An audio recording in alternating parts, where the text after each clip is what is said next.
writer, podcaster, artist, or indie creator of any kind, you'll know what a struggle it can be to find creative services at an affordable price. And that's where Gig comes in. The global indie group has everything you need under one roof. You can connect with publishers, writers, editors, artists, videographers, musicians, composers, voiceover artists, podcasters, and more. Hi, I'm Lori Calcaterra, and I'm on Gig. Hi, this is Ben from Comic Book Squares, and we're on Gig. This is George Medina, and I'm on Gig. Hi, I'm Morgan, and I'm on Gig. I'm Lauren. And I'm Matt, and we're Hops Geek News, a geek-centric, beer-loving pop culture podcast. We're on Gig. Cheers. Hi, I'm Letzi, and I'm on Gig. Hi, I'm Witty, and I'm on Gig. We're on Gig. Head to globalindiegroup.com now and check it out.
Welcome to another episode of Indie Comics Relay. I'm your host, Keith Gleason, creator of the Mighty Mascots, promoter for the Plastic City Comic Con.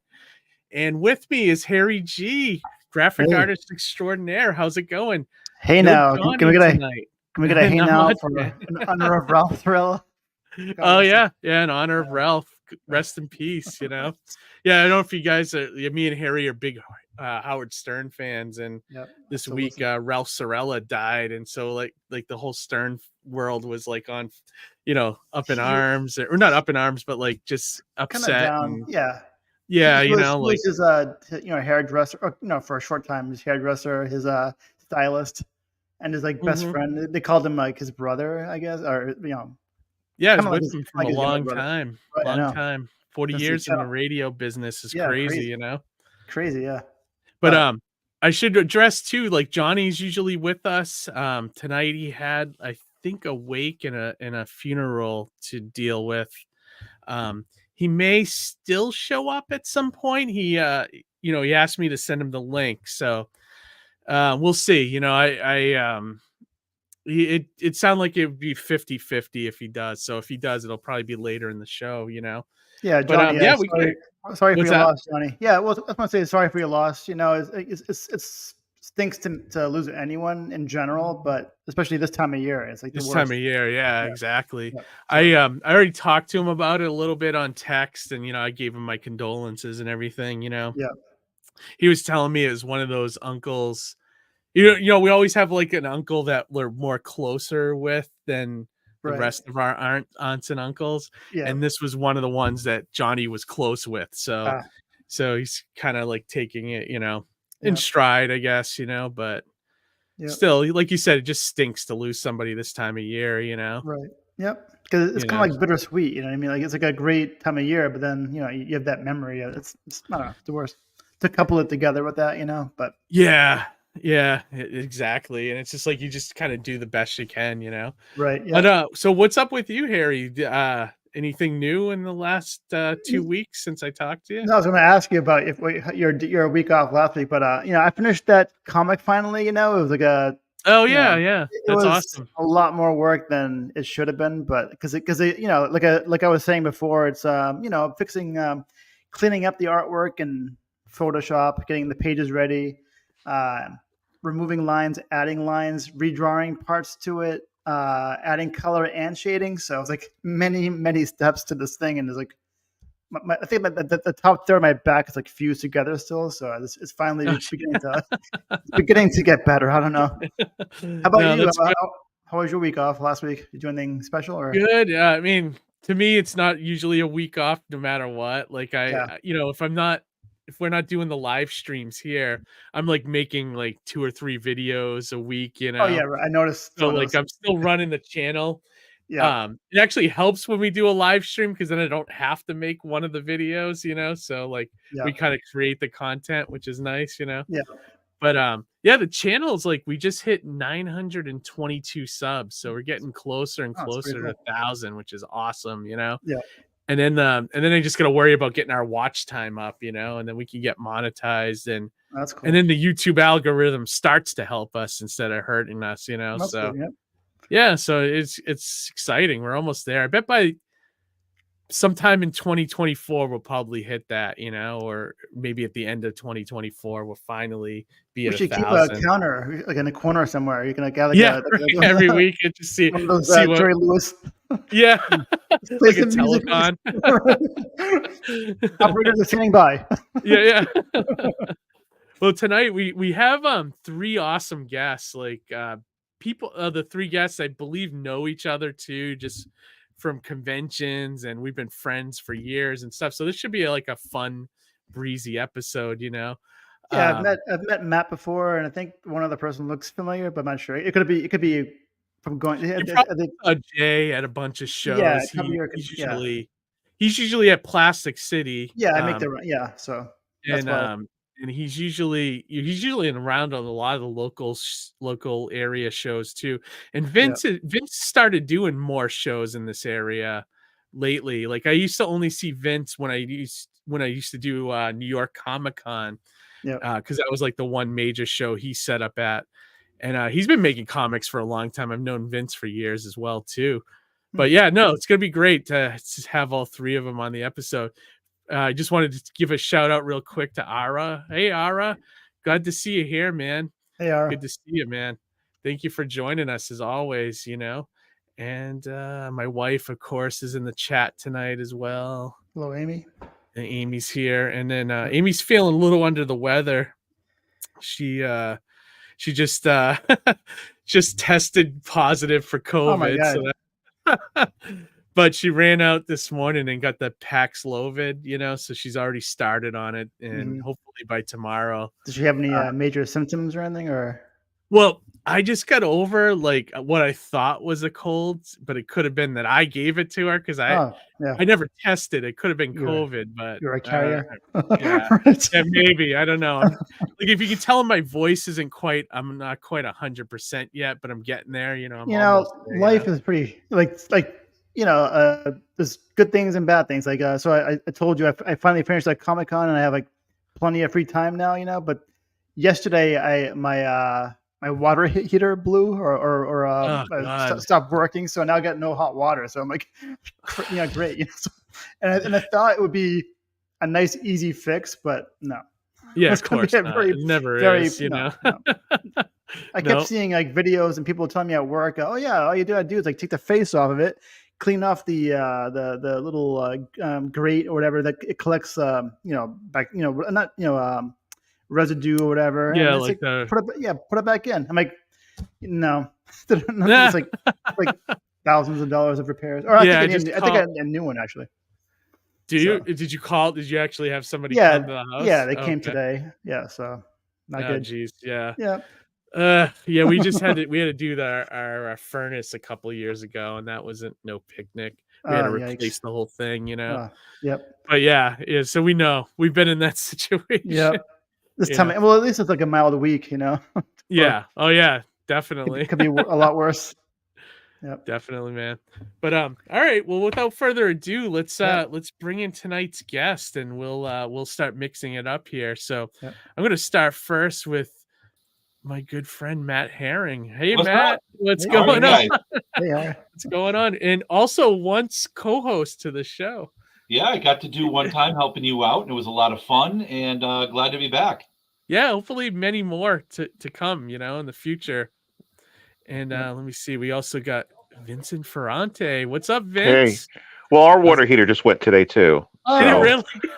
Weird. No way, and we really? we were warned away from getting a ream because it's kind of like that's not really a good one. So the guy said the only thing that's good about it is that it's a hybrid, so it's also acts as like an dehumidifier to keep your basement dry. Oh, So they're coming to put us one called State tomorrow. They said that's a good one. So yeah, so we just had to turn off the hot water, and we also had some water in the basement. Not a lot. We luckily caught it right away. So as we speak, I'm boiling water right now. I have like a pot on the stove. Yeah, that's what we had. Just to wash up later on today. So. Yep. I had the I think called the Eternal. So I guess that Eternal flame blew out because that's a little nod to the Bengals.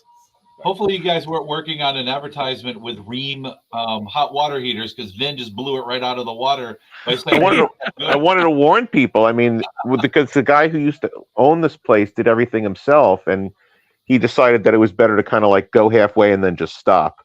Yeah. So that's what we've had with a lot of stuff here. So we moved into this condo here in Leominster, actually. I think I live like 8 minutes from Keith or something like that. Anyway, the guy that came today is like, who built this thing? It's like, it's not even like, first of all, this thing doesn't exist anymore. The company that makes the Eternal, water heater doesn't exist anymore. It's like they're out of business. I'm like, okay, so even to replace it would be impossible. I'm like, okay. Yeah. And it's like, I don't even get these parts or how they're hooked up. I'm like, you know what? I think they just like kind of threw it together, cheaply and called it a day, Yeah. So I'm surprised it lasted this long, to be honest. But, and our third guest that I want to bring in, hopefully he doesn't have a water heater problem, is Jay Mooers. What's up, Jay? Hey, well, last time I checked my water, which was, a couple hours back, I had a decent temperature shower, and hopefully it's still holding up. Good to hear. Holding up through Harry, the winter, if you need to take a hot shower, you're more than welcome to come on over. Where do you live? Sorry. Not in Leominster. Yeah. Leominster. Yeah. Awesome. So how's it going, gents? Like, I feel like tonight, would just be just a chill out kind of, I feel like I'm looking down the aisle at a Comic-Con right now. Yeah. Right? It feels like we're at a Comic-Con, doesn't it? Yeah. Like, we're on one of those panels, broadcasting to, the greater convention or whatever, It's one of those, I don't have to wear pants here, so it's way better. You think about the fact, all of us together. I mean, this is when we're at shows, we should be probably selling our stuff instead of all hanging out talking to each other. So I know, right? So this is a great opportunity to just sit, chat, and have fun. Yeah, absolutely. I know Harry wanted to kind of talk to you guys about the Doctor Who specials that just dropped. I knew Matt was a big fan, because I know you made some playing cards and other things. I had my book about. I mean, that was a long time ago. I think about that, that book really started everything going for me because it just hit at the right time. So that was your first one, right? That was the first book you wrote. That was the third. Okay. Yeah, the first one was Pow Bam Cell. Remember that one? Oh, yeah, that's right. And then you did one about conventions, right? Yeah. Comicopolis, something like that. I got that one. Oh yeah, how to and I bet all that info is still handy today. It's so out of date. It's so funny because it's all you got to do is bring $50 to a show, and you can get eats and comics and stuff. You make sure you bring quarters to the phone. That's the admission price now. $50, you can't even park. Or the cost of Wi-Fi, maybe. Yeah. It's everybody said you want to redo that. I'm like, yeah, that's not going to happen because that would be a complete redo. Yeah, right. Oh my god, it's so sad now to think about that. Because how long ago was that? You started writing 20 right when we met you guys, right? Which was about 2009, maybe. I would say 2010, 2011, around there.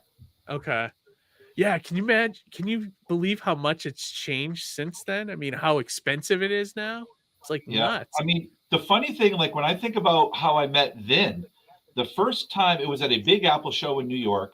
Okay. And I was interviewing, and Vin's booth was right next to Howard Chaykin.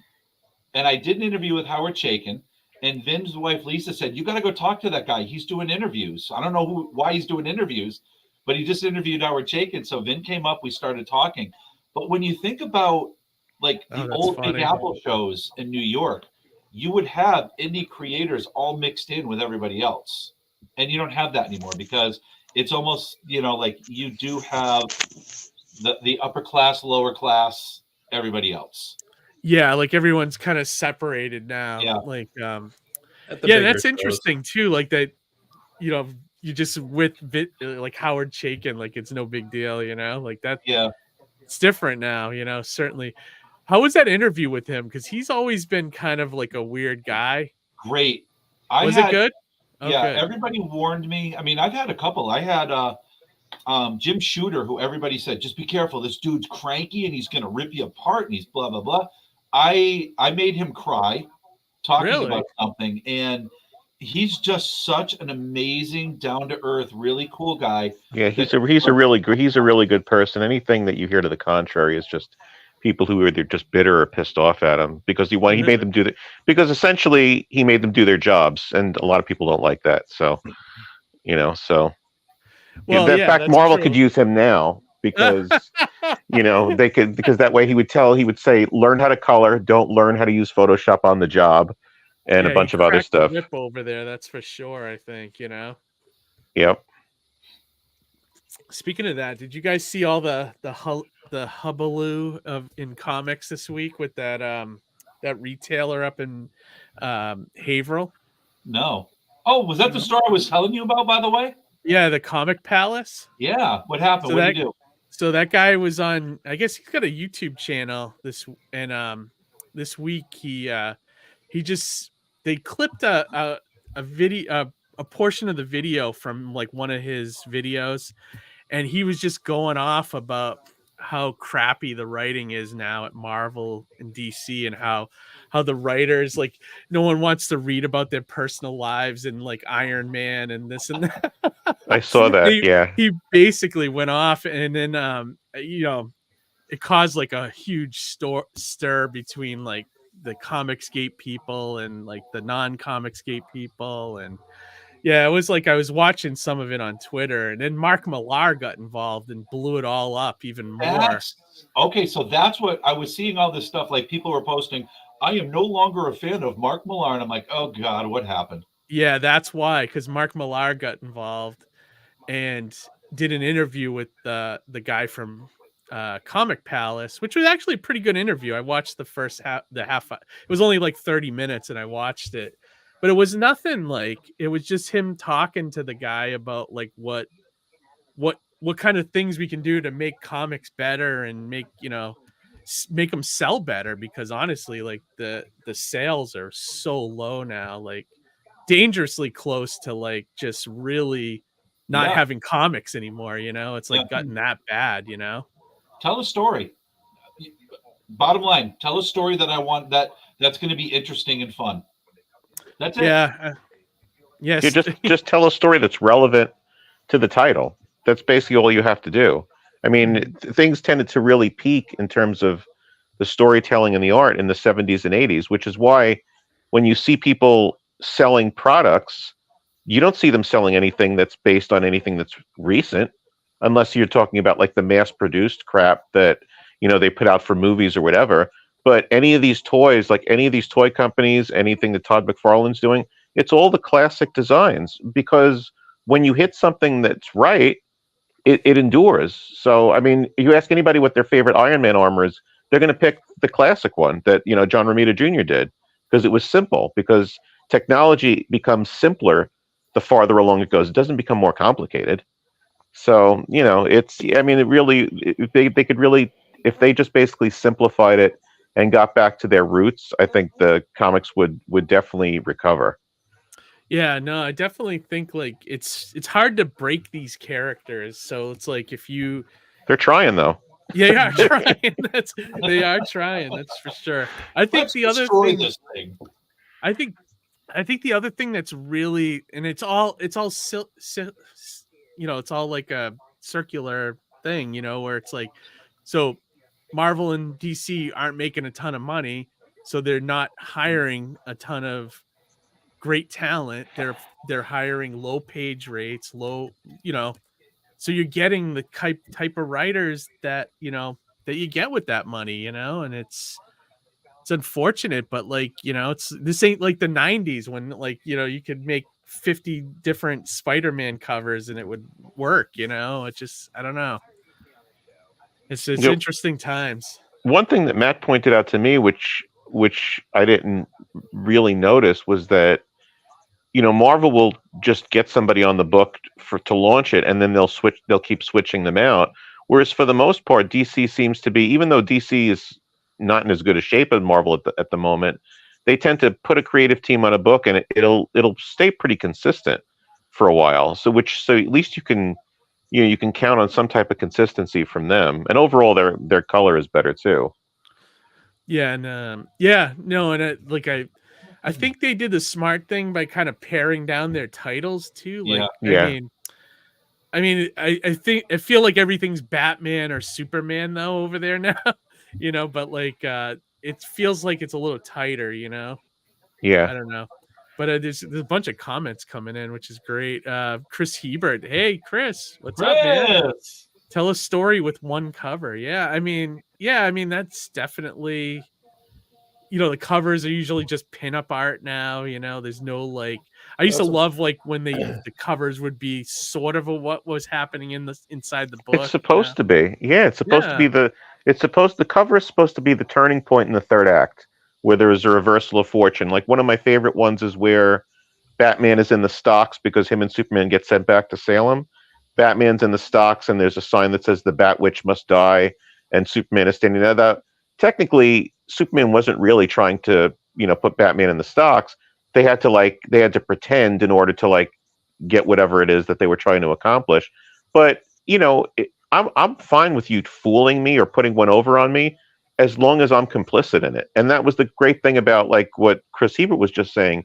When you look back at all these covers, when I do a group on Facebook called Iconic Comics, okay, you basically identify the story with the cover because there's only one, and there was something happening on it. So all those covers where the heroes are rushing towards the villains. I mean, that was done umpteen times, but each one of those sparks a special memory with somebody who bought it. Now you're lucky if you can even remember. I don't remember what the cover was to, anything last month because there are 54 of them. So they're so incredibly bad too. Yeah, they are. I'm just saying that's what people collect now. Most people that collect these books aren't even reading the stories anymore. It's about collecting the covers. Right. Exactly. And the covers more and more have absolutely nothing to do with what's in the book. Yeah, no, it's true. And now because I'm back working part-time at a comic book store, so I'm seeing the amount of covers is insane that they're putting out now. Every book has 5 covers at least now. And what's worse is I gotta show you guys this. I was doing I was putting the comics orders together for all the stuff coming out this Wednesday. And I shared this on Twitter because I couldn't even believe this was a variant cover that Marvel put out. It's embarrassing. But this is a variant cover for Moon Knight number 30. I mean, is that what it's about? That there's a moon? Is that what the story's about? That there's a crescent moon. Drama there, or a giant toenail, maybe. Yeah, exactly. Right? Isn't that horrible? I'm just that passes for a variant cover now. I was just you got to be out of your mind. They should be embarrassed to put that out. I mean, is there going to be a fight for that one at the comic store? Be a fight to burn it, rip it up. Did you get the Crescent Moon variant? Because I'm really looking for that one, and I can't read the book unless I get the Crescent Moon variant. Doesn't that make you angry that one's getting now? The thing that happens is everyone's going to make fun of it so much that it is going to become a collector's item. Probably. It's like the infamous was it Spider Girl or Spider Woman cover with the bad anatomy, or the Captain America with the amazing chest. These are the things people hate become the things to collect because people talked about it, you know? Yep. They actually redid that Captain America cover recently, I think. Yeah, they did. Yeah, and like there's people making fun of it now, like actually like doing parody covers of it, and so I guess it's infamous now because of that, where it's right. But like, oh my god, the laziness there, like just drawing a moon. It's basically a sketch cover with a moon on it. Like, yeah, exactly. Having a full moon. And not even a full moon. Yeah, that's the other variant. You got to get the full moon variant. Yeah. Unless there's like a meaning, like the stage of the moon, like a waxing crescent moon or something. Yeah, they should. They should do like all 16 phases of the moon and tell them all. Maybe it's a phase that they're going after. Vince, you're giving them ideas. That's really bad. And they'll probably do it too. Like a flip book. That would be great. At the stores, you've probably seen this, but I was getting excited that Marvel was putting a lot of George Perez variant covers because I love George Perez. Who does not love George Perez? But what these covers are like horrible sketches of Xeroxed, mimeographed, faxed, terrible. They look awful. And I remember getting all excited because there was a Captain America one. I'm like, I'm going to get the George Perez one, and I'm looking, going, this is awful. It's like they took a panel and blew it up, or they found it's not good, or it's found art. I mean, that's it was something they just had him do at one point that it was just an archive piece that they never used. I mean, because I saw one recently they had a Thor one recently with George Perez. He's not doing anything. It's like it's like why would I? That has nothing to do with the interior. So, what makes you angrier, that cover with the moon, or AI art? If AI had produced that, yeah, that's a tough one. I mean, I hate how lazy the cover is. Well, they're both lazy, AI and that. I mean, it's like you just push a button. There's my cover. AI just I don't know. How do you guys feel about it? I can't stand it. Like I'm not a fan of AI art. No, I mean, because you don't have to. There's no skill there. What's no heart? There's no soul. Right. There's nothing. Right. Yep. Yeah. Right. It's just somebody trying to come up with prompts to make it perfect. And like, where's the skill there? I'm sure someone will argue that there is skill to that, but there's not. Let's face it. You're hearing a lot in music recently. Like a friend of mine sent me an AI Paul McCartney singing some song. I forgot what song it was, and you're like, "Wow, that sounds really cool." But I heard you're hearing it. Yeah, you're hearing it more for the like. It's like this sounds really cool. But if you're into music at all, if you're a Beatle fanatic like I am, you're hearing the robotic voice. Like it isn't perfect. You're hearing Paul's tones. You're not hearing the articulation in the voice. You're not hearing him enunciate words and sing things along. It's cookie cutter, and it's the music. Art's the same way. However, I haven't done any writing with it yet, so I'm going to see if I get stuck on a couple paragraphs in my new book. Maybe I'll do some AIing. Who knows? Maybe if they used AI for something like really cool, like when Ebert lost his voice because of like cancer or whatever. Maybe if they had his voice recorded in AI, could like maybe if it types out like a letter and that's a whole sentence. To do it that way. Yeah, that'd be kind of cool if like Ebert can get his voice back. He's gone now, but like I'm saying, anybody who like lost his voice. Johnny told me that he used like Chat GPT to kind of help him break a storyline, like with his comics. Like you throw it like ideas on like what about this or what about this, and like it would like he'd ask it questions almost like talking to a person. What's that movie? Feel like what's that? Wasn't there a movie like was it Her? Is that what? Or with Joaquin Phoenix. Yeah, right. It's kind of like that, kind of creepy like that. So I think Johnny's Coffee is AI, isn't it? What's that? Johnny's Coffee is AI, right? I don't know. No. I was being funny about his coffee that he sells, Johnny's Coffee. Oh, okay. Because AI, like he goes in and he's making AI coffee beans. I mean, I could understand the appeal of like with AI, like if I was looking for photo reference for something and I couldn't find the right angle, the right Like, yeah, you almost use it like you would use like a mannequin. A prompt to make a reference. You know what I mean? Right. Like an artist mannequin or something. You would almost use it for that. Like, so you could just look at it to kind of draw, or even like trace over it maybe, I don't know, but like with a light box, but maybe just use it as a reference or something, Yeah, I definitely could see there are times when I'm spending way too long trying to find the right words to punch in to find the right angle for a character or the right facial expression. It's like, oh man, if I could just type in the word and have like a bank of options to pick from as far as like a facial expression or something. So Jay, are you a writer or an artist, or what do you do? Yes. Yes. What? He does. Oh, that's cool. That's cool. I'm not familiar. And most recently, he's an RPG creator as well. Yes. Yeah. Which he's promoting on Kickstarter. Which we'll take a look at that in a little bit. Yep. Sergio's in the chat. What's up, man? I met Craig at Comic Palace. He was outspoken years ago. He's actually pretty funny. Oh, nice. Yeah, I'm gonna go up to that store at some point and check it out, just because I've heard it was a good store. It's a good store. That's my hometown. Have you been there, Jay? I've been there when I first started doing Comic-Con. So I guess it was 2010, 2011.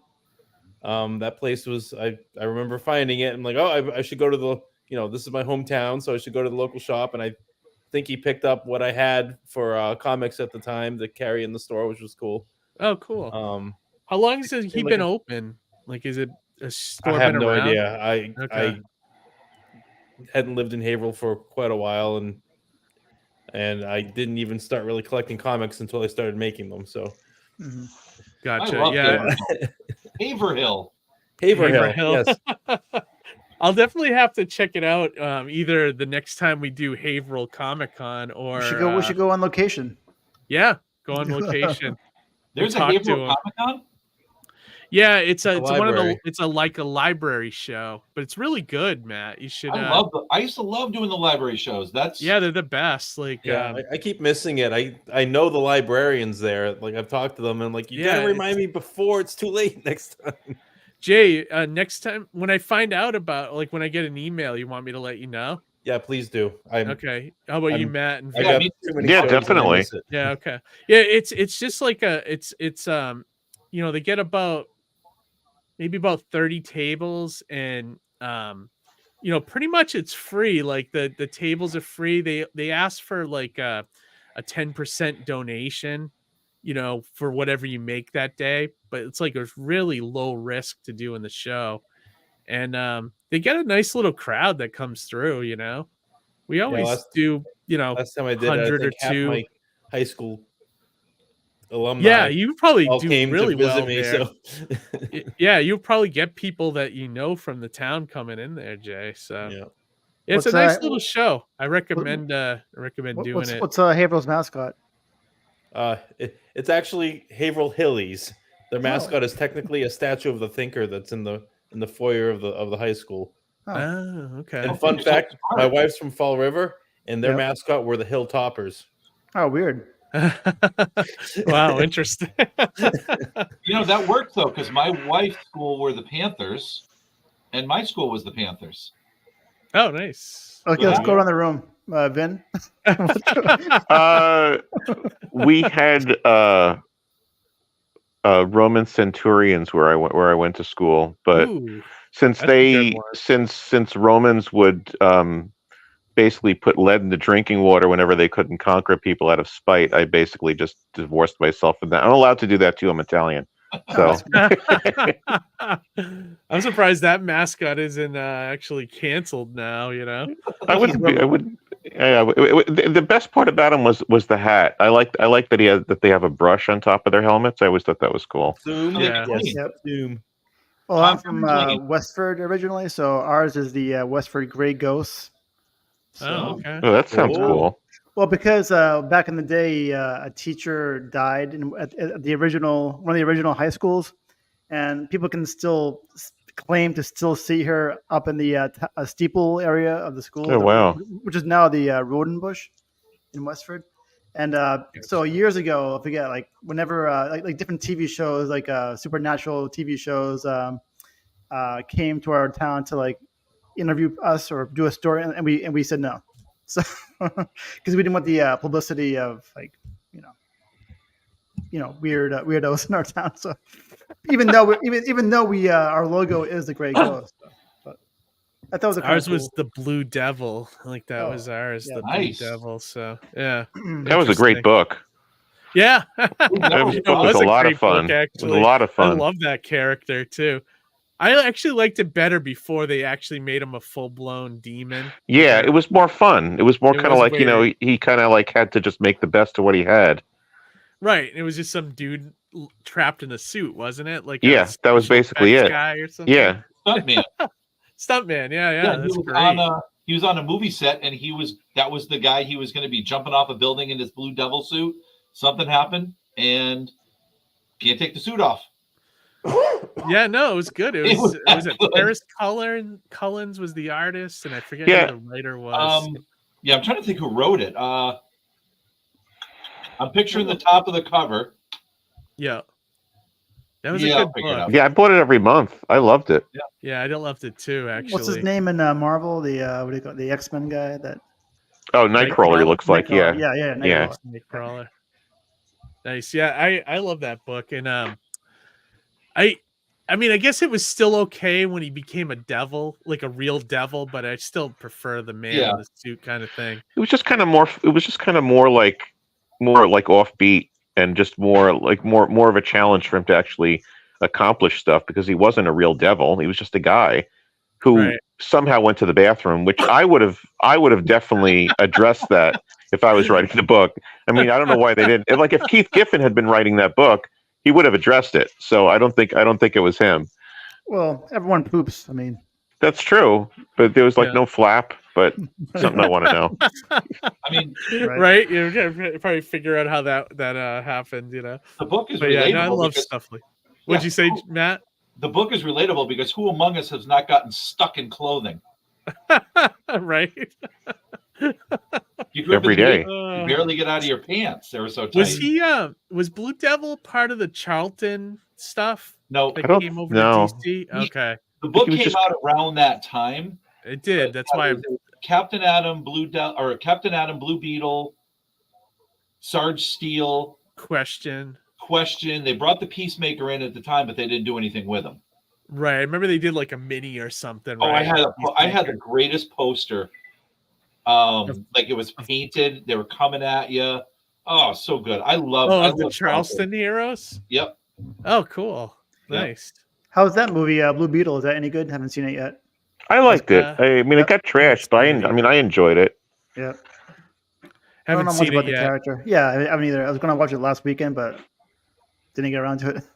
But yeah, I don't know if I'll watch that. I've been kind of fatigued on superhero stuff lately. Yeah, they really should have just taken a break after Endgame. I mean, if they had just done, No Way Home, and then just did, the WandaVision and Captain America and the Winter Soldier, just did TV shows and then built up to, built up to like the ones that they're working on now, like Secret Wars and stuff like that. They really should have just taken a break, did the TV shows, and then came back with the X-Men, Fantastic Four, and then the new Avengers movies. And it basically people would have liked, because you miss something when it's not around, and they didn't give people a chance.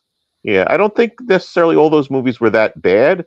I just think that they weren't as good as they could have been, as good as the other ones were, and people were making comparisons to them. Plus, there was just too many of them. Yep. So I agree.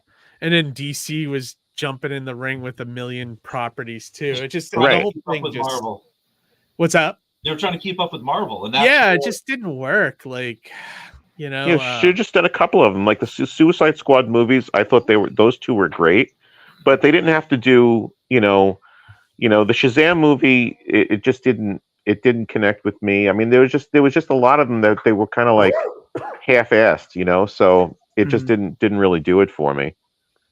Yeah, I agree. I just and I don't know, like, do you think that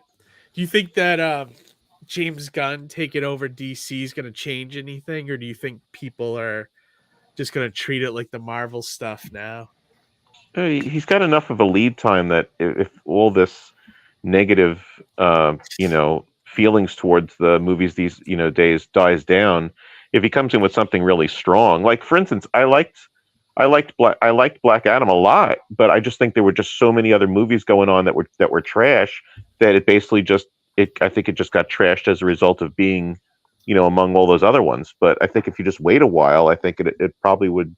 They might give James Gunn a chance. I hope anyway. I mean, I'm hoping that they hire Jensen Ackles from Supernatural to play Batman in the Brave and the Bold movie, because he's been Batman like a number of times in animation, and he's perfect. So again, it's going to be a matter of who he casts too. Right. The casting I've seen so far for that Superman movie though looks promising, but we'll see.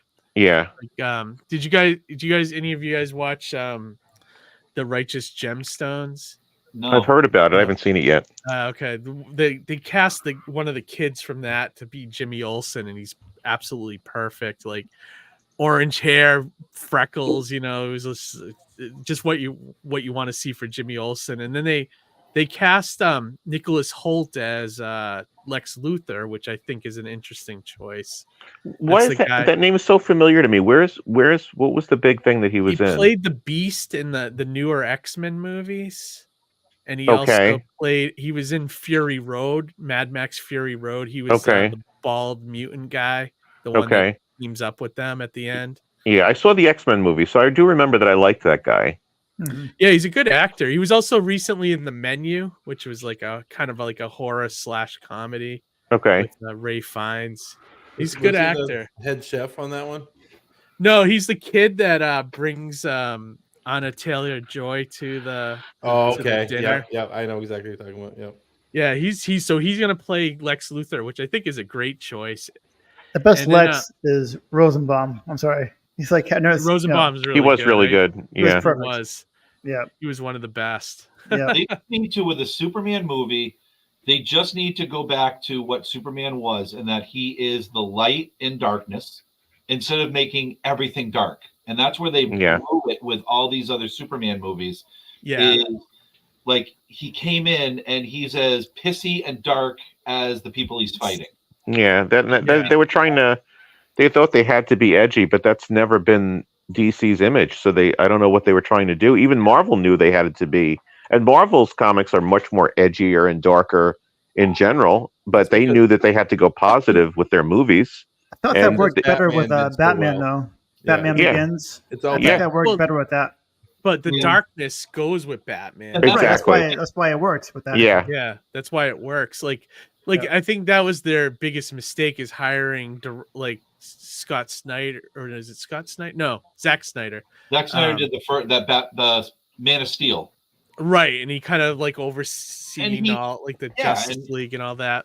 I like that longer cut they did of Justice League, but it just wasn't the right person, I think, to do the DC. Yeah, stuff. it was too dark. Characters, Yeah, it was way too dark.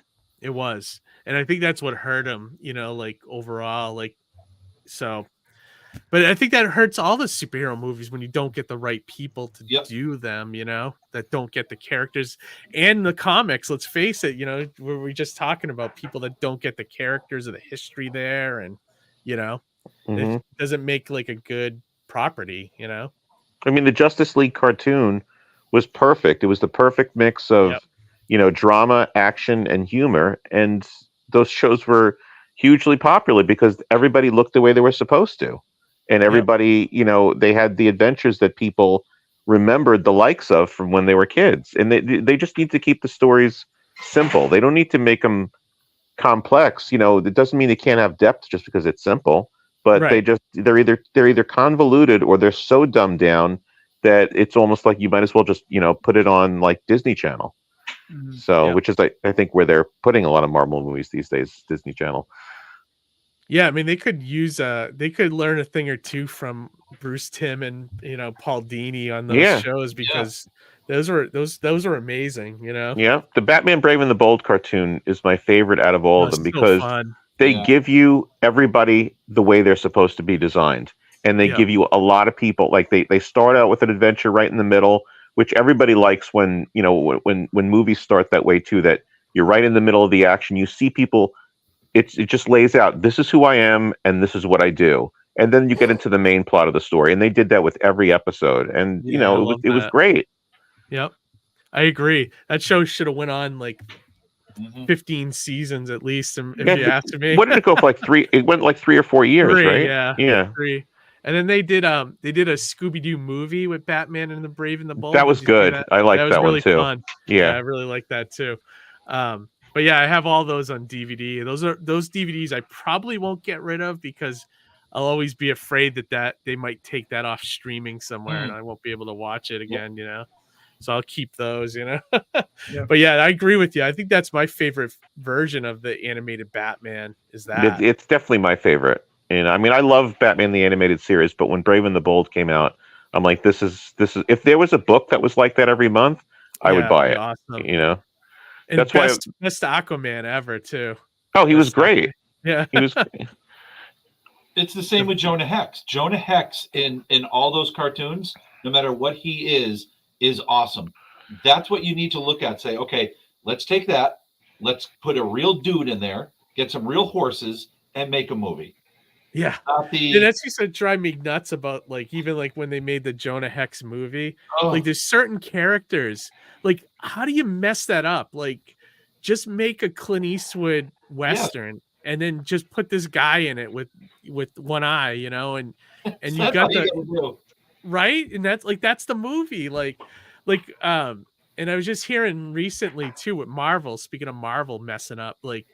The Blade movie, they've had to reshoot and rewrite the scripts like a number of times. It's like, how do you fuck up Blade? Like it's just like just go look at that first movie. Like it's so simple. You just make an action movie with a vampire. You know, it's like I don't get it. Like maybe Blade and Machete should team up and do a movie. You know, like I don't know. Something just, different. You know. But I can't let me into Hollywood. Like I can't understand where they're coming from. Like why they can't make that stuff work. You know. I remember same thing with Punisher. Whenever they try to make him in a movie, you know. When they did Jonah Hex, I remember Jimmy Palmiotti. I remember talking to him. He's like, "Oh, I was on the set, and Tom Wopat was there, and it is awesome, and this is this." And then it was like 5 or 6 months later, I think I saw him at New York Comic Con, and the movie was like maybe 5 months from getting released. And I'm like, "So how was it looking? How was it looking?" He's like, "Yeah, next question." It was he was down there twice on set. The first time was great, and then everybody started getting involved and jumping in, and then because he was pushing it for a while, and then all of a sudden just stopped. It's like and then you were wondering what happened. Yeah, that run though, the Palmiotti run on Hex with Justin Gray and Jimmy. Is it Jimmy? Yeah, Jimmy Palmiotti, Justin Gray, and then whatever artists. Whatever artists they used. That was good stuff. That was like really one of the best runs with Jonah Hex. Especially the issue I was in. So I don't know. Yeah, that's right. You and Brian were like outlaws or something. We were Elwood and Blackie. Elmsford. It was the Elmsford gang. I was Elmsford and Brian was Blackie. I remember getting that issue and I was laughing as soon as I opened it and saw you guys in it. It is us. It's not like you can say, well, if I look at this angle, maybe it looks like right. It was us. I mean, Mark Sparacio. Yeah, who's the artist that did that? He was good friends. What was it? Mark Sparacio.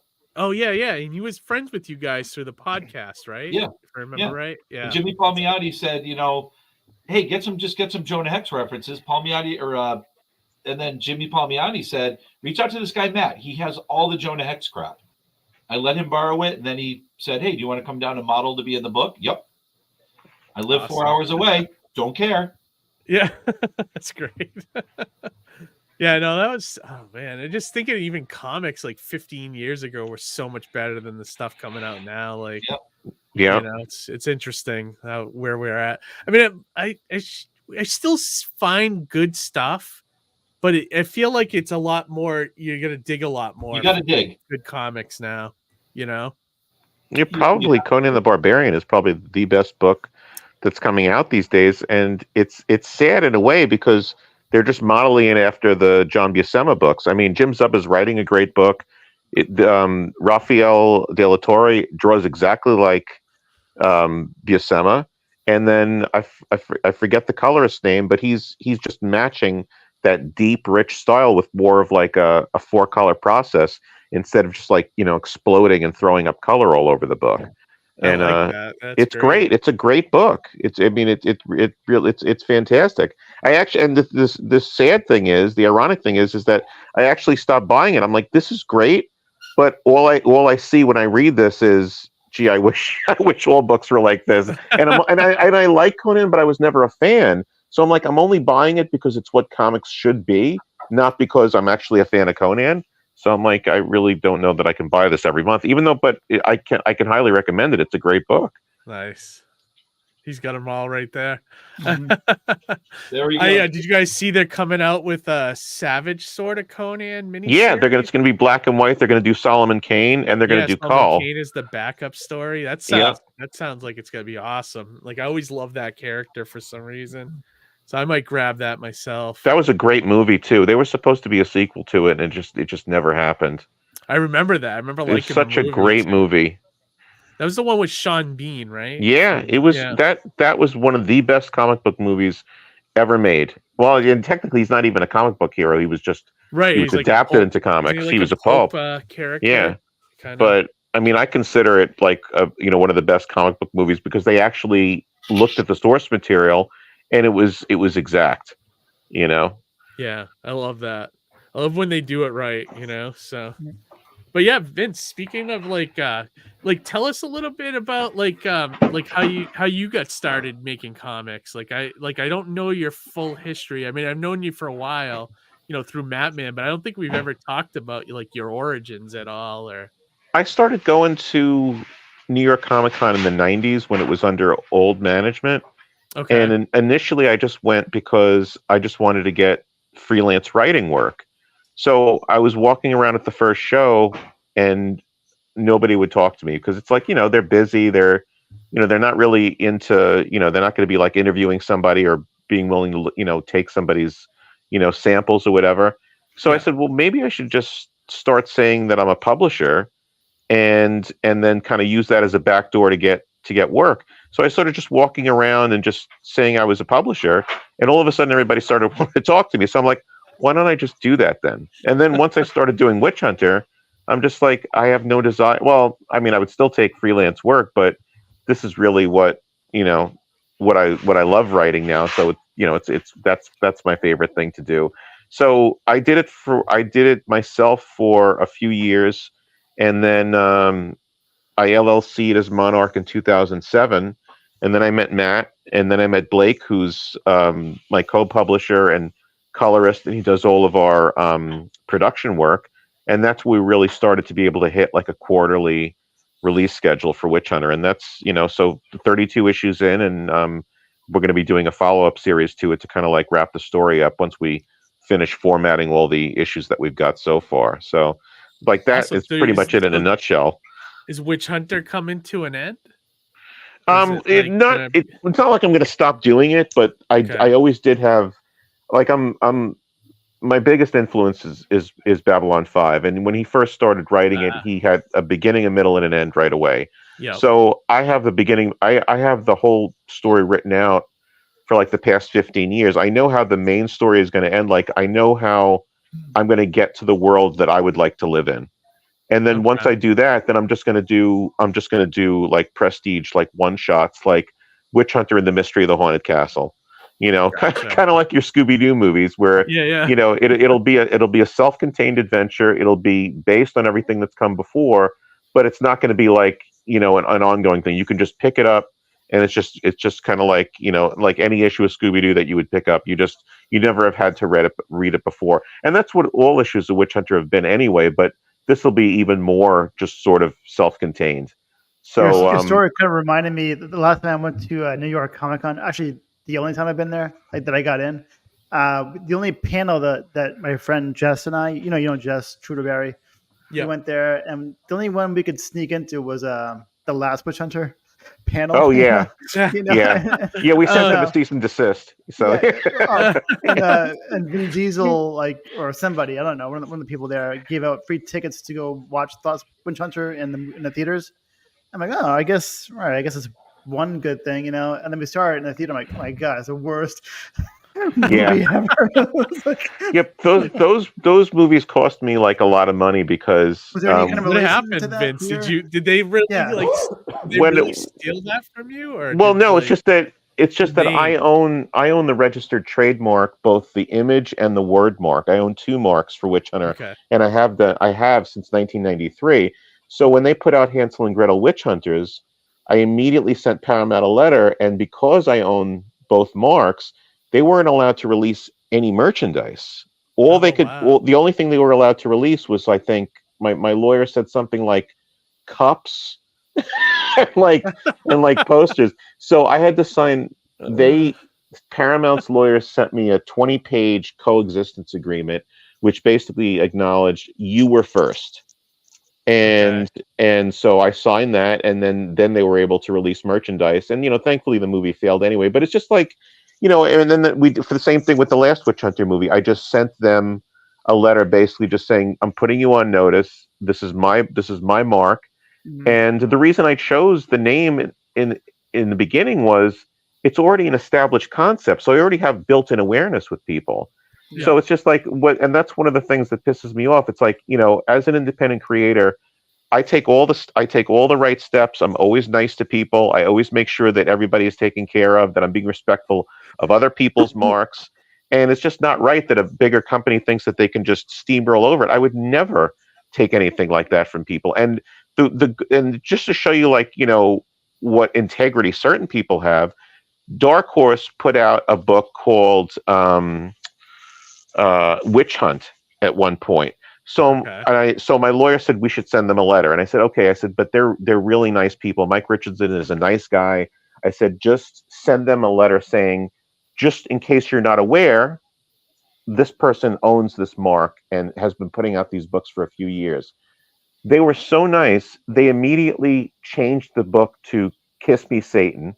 And then when we were at New York Comic Con, I went up to like one of the PR guys. He's like, "Oh, that's you. You made us change the title." And if he acted like initially like he was mad, then he's like, "No, dude, I'm just kidding. We would never steal anybody's stuff." He's like, "It's no problem at all." And that's nice, that's a nice person, and that just shows that they're a company of like really decent people that actually cares not only about making money, but about respecting other creators. So what happens in that case? Do they try and compensate you, or do they try to like buy it off of you, or with Paramount? No, I said that to my lawyer. I said, "So am I going to get money?" He's like, "Don't kid yourself." He's like, the very fact that you blocked them because you did your due diligence from 93 on is huge. And he's like, anytime anybody tries to steal anything, you just send them a letter. It doesn't matter really what their response is to it. That letter then goes in your file, and every letter, every acknowledgement that you make to other people just strengthens your mark. There was a That's interesting. Yeah, there was like the more you send out, like it helps your case. Yeah, you have to, even though I own the mark, you have to challenge it, or else just like when you add, water to wine, you're diluting. If you don't keep reinforcing the mark gets diluted and it's not as strong. Like there was a South Korean comic book called Witch Hunter, and it was very manga looking. He almost looked like a little kid. And they licensed it to an American publisher to publish here in English. So sent them a letter immediately, and they changed it to Witchbuster, which you can still find on Amazon. And the only issues that still have Witch Hunter as the title on the cover are people who are like, secondary sellers, somebody who's doing like a resale, But yeah, I mean, it's just, but do you sell the rights to it, or do you sell? Are you ever in that position to do that? If somebody ever offered me the money to basically say, "Hey, you've done a lot with this. You've given us a lot to work with." Yeah. I mean, I would. I mean, I'd prefer to just license it, or if I did sell it, to still have creative input, because it's like he's like my kid. Right, I mean, but yeah, I mean, I would definitely consider something like that. In fact, one time, when I was first getting started, this was in, I guess, the early 90s, before I even went to the first New York Comic Con. I was introduced to this guy, and at the time, his business partner, he owns a color separation business, and so they had the printing and all that. They had all that taken care of, which is any independent creator knows that's like the biggest thing. Is like you're getting your book printed for free, so there goes most of your cost. So the guy was like, okay, you know what? I'll publish Witch Hunter for you, but you have to sell it to me. And he's like, but I'll let you still write it. Oh, you'll let me write my own book? I said, oh, so nice of you. So I basically just told him to fuck off. But yeah. So I mean, if somebody was respectful about it, I would definitely consider it. So that's interesting. Yeah, it's good. So would you recommend if anybody has their own property to get a copyright, do all stuff, trademark, all that stuff? Oh yeah. I mean, copywriting is fairly cheap to do. I mean, if I remember correctly, when I did it, I think it was $100 to the mark, and I'm not the mark, but the copyright, and I think that lasts for 99 years or something like that. And then before I even did the copyright, the very first thing I did is I mailed it to myself, which is the poor man's copyright. Exactly. Yeah. And they tell you and the steps that I was told to take is have the guy at the postal counter flip it over and have them stamp all along the seal the date. Yep. So that way, if you ever have to take it into court, a judge can clearly see that this has never been opened. It's just I mean, Miracle on 304th Street, this U.S. government branch entity, is telling you that Santa Claus is real. Exactly. Exactly.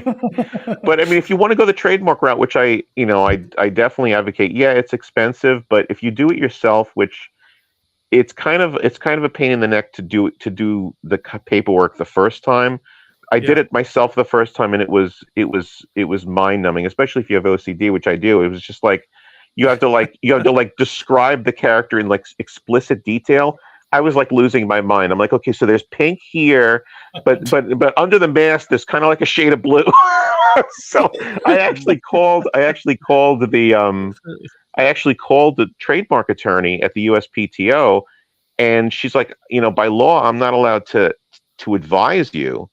She's like, but if you ask me a question, she would respond, well, that's not a bad idea. So technically she wasn't telling me to do something. She was just telling me it wasn't a bad idea. But so that was so if you go to a lawyer, which I recommend for the first time, I don't know, it was $1,200, I think, or something like that. Okay. But then every renewal that you do, every 5 years or 6 years, you renew for the next 10. I still have a couple of years before I have to do mine again. Once you actually have the mark, all you have to really do is send them, fill out the form online, and attach a picture of the most recent cover that you've done, just to show that you're using it in commerce. And that's $600. And that's that's really nothing to do. I mean, I would have a lawyer do it the first time, and then every time thereafter, I just had a talk with somebody at the United States Patent and Trademark Office, and she's like, no, she's like, you've been doing this for years. She's like, you don't have to have a lawyer renew it, because my lawyer, who I've known for 30 years, he just passed away, and I have a new lawyer now that handles all of our legal matters. But in terms of that, especially if you're an independent creator, you can renew it yourself, every few years. So. But I definitely recommend protecting yourself, because they'll try and take your stuff away from you. You just reminded me of something, you said a bad idea, and I had an idea for a Christmas, book, for a kid's book. It's kind of a stolen idea from Rudolph. Rudolph is sick one year and he can't guide the sleigh, so Santa Claus has a contest, to find the next big reindeer, America's Got Talent, whatever. And then this female reindeer comes in. She's got giant eyes, and she hides behind sunglasses, and her glasses fall off. Oh my God, your eyes, they're ginormous, And so she's Iris, the great idea, and so she can see very well at night. So he asked her to take over to fill in for Rudolph, and so I have a whole story written now. You know what I mean? That's a cool variation, though. I mean, doing the eyes instead of the nose. I mean, that is actually really cool. Iris, and then the elf says, "Hey, maybe we can have Iris guide your sleigh this year." He's like, "Hey," and then then the elf says, "Yeah, it's a good idea." I was like, "No, it's a great idea." Maybe you can have an elf that's like, instead of a dentist, you can be like a proctologist or something. Well, that's for the possibly. That sounds like a good variation too. Or something. I'm waiting for what's next. Like you're going to say the Island of Misfit Sex Toys. Is that what you're going with that next? Wait a second. I think we're onto something now. God, that's funny. A little holiday fun, I guess. Yeah, it's that time of year. So Jay, I was gonna say you better take Witch Hunter out of the Fae source book that you have there. Damn it. So Jay, tell us to a B instead of a W. There we go. Yeah, right. Bitch Hunter. So tell us a little bit about the Fae role-playing game you got going on. Okay. There she is. There it is. Nice. The great idea. The great idea. The great idea. All right. So Fae is a tabletop role-play game. It's the premise of the game is that you play monsters in the modern day human world. So it's urban fantasy. You're technically things that don't exist, and you try to keep it that way, or make sure anyone that realizes you exist doesn't live to tell anybody. Gotcha. And this is based off your comic series, too, right? So it all started. I created a world for my comic series, Autumn Gray, which I've been working on for the last 10 years, and I have to say I have not been able to keep a quarterly release of Autumn Grays, especially since I decided to make a game as well. But basically, I took that world I created, and I was like, man, I had so many story ideas for it, so I decided to design a new RPG. So nice. It's a whole new system, and I see Amy's comment down there. It does draw people even at like short Comic-Cons. I can fill a table with people playing this game. It's designed to be easy to pick up as opposed to things like Dungeons and Dragons, which you need to know about 1,000 rules in order to play. With this game, once you learn the basic mechanic, it applies to everything in the game. So you can actually sit down at a table with new players, and it takes about 5 minutes to go over enough so they can just play, which is a big difference. Nice. Yeah, I've played it at that Matman, did you play it with us when we were at that horrible country club convention? Oh God, no. I forget what the name of that show was, but it was like one we did earlier. No, but it was one of those shows. It was a first year show that nobody showed up to, so we ended up. Yeah, literally. The sign that said "Lawn Care" by this company was triple the size of comic book show here.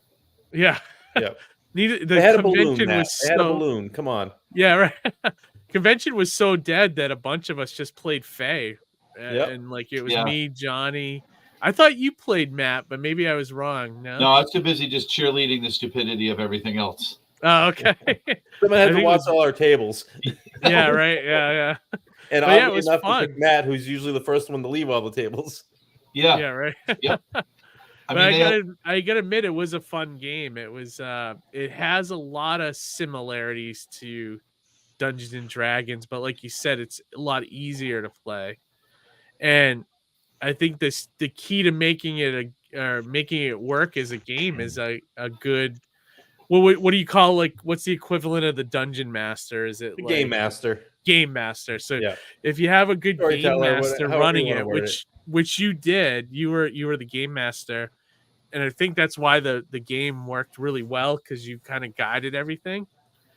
So I think like that's a good key to the game. So if you're a good storyteller, or just good with rules, I think you'd be able to pick that up right away.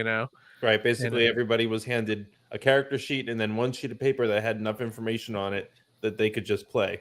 I mean, obviously, you can get complicated. You can as you become more powerful or dangerous or what have you, you can really make things complicated for everybody. But you build up to that, so it doesn't start that way. Yeah, and I want to show this while we're talking, which is your Kickstarter that's currently going. strong on Kickstarter. Like you've already blown the goal out of the water. Yeah. And are you have you hit any stretch goals yet? Yeah, I've hit a couple. I ended up having to add some more because we went through all of them in the first 2 days. Awesome. It's great, dude. And so then now this is for a module, right? Like an expansion module, right? So you can start here too. The rule book is available through the Kickstarter. Okay. But this was a launch for Fae Forgotten, which is an expansion for the game, which includes new stuff you can play, new things you can do. It actually adds a lot more of the lore of what happened in the world of mortals when Fae were left during the Renaissance, and then the political reasons as to why they were starting to come back. I like your miniature here. I love that. Yeah, it came out really good. Love it. I got him right here. Oh, nice. Let me see it. Hold it up to the camera. There we go. Oh, really miniature. Oh, wow, so cool. Is that 3D printed? Yep. Oh, nice. Yeah, Simon kind of became the mascot because of the puppet of Simon. So I figured he should have been the first of the minis. Yeah, that makes sense, actually. Are you still selling that one, Jay? This one? Yeah. Yes, I love that. Yep. I have headphones in, so my wife doesn't know what I'm talking about, but she would definitely love that for Christmas. Oh, the game or just the figure? No, she loves creatures like that. So oh, nice. Yeah. We actually unlocked one of the stretch goals was the second miniature. So it's another character from the comic series. I actually recommend too, Vince, Jay's comic Autumn Gray that this game's based off of is actually really good. Yeah, I was introduced to the game first, so I'd love to read the book. The book reminded me.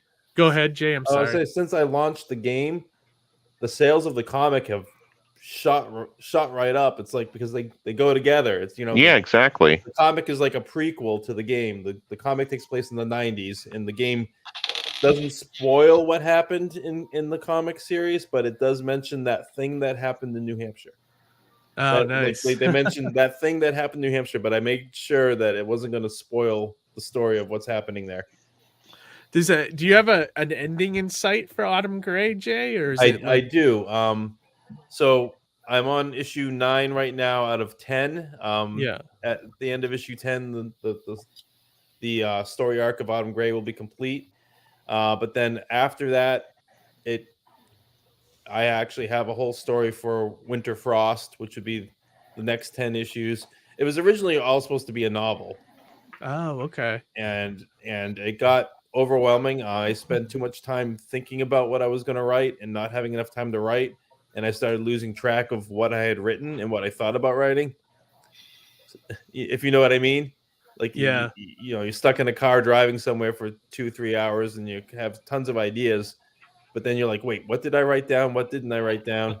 And it started to be overwhelming. So I decided to break it into smaller morsels. And that's kind of how I started stumbling into the world of comics. Nice. And then you decided like, oh, this would be a better comic than a novel kind of thing. Yeah. Nice. Yep.